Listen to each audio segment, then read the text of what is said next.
A phrase that has been trending within the polyglot/language learning community has been the concept of comprehensible input.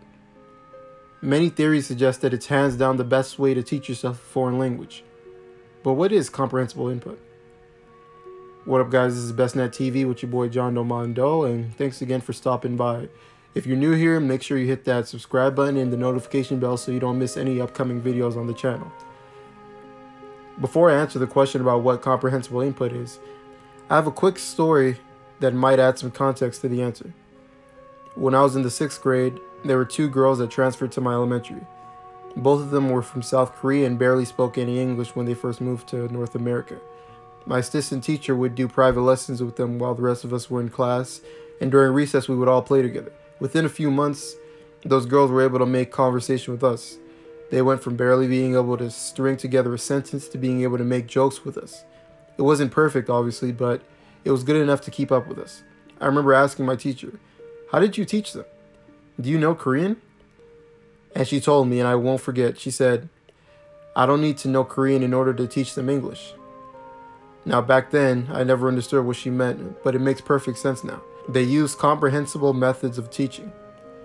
Now, comprehensible input is a language input that can be understood by listeners despite them not understanding all the words and structures in it. It is described as one level above that of the learners if it can just be understood. For example, think of it like a children's book.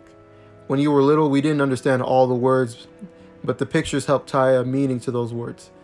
A prominent figure who has made this idea popular is Professor Stephen Krashen.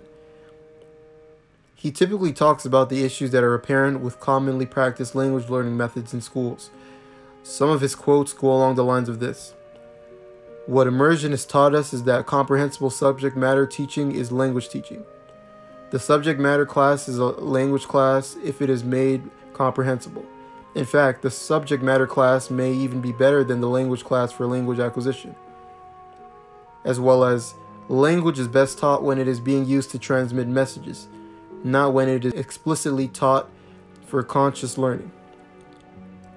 If you follow my channel for a while, you should know how much I stress finding content that you enjoy and watching it as often as possible. But if you're first starting off, I would suggest reading first, especially with children's books. I say this because not only can you go at your own pace when it comes to reading as opposed to watching videos, you will also be able to memorize a word with an image in mind at the same time. In conclusion, there are many different language learning methods out there. Going the grammar route could lead to fluency eventually, but it could also lead to giving up early just as easily. Find a method that works for you and start today. Thank you guys so much for watching. If you guys liked the video, please leave a like down below and comment what you guys want to see next. And this is BestNet TV and Mondo out. Peace.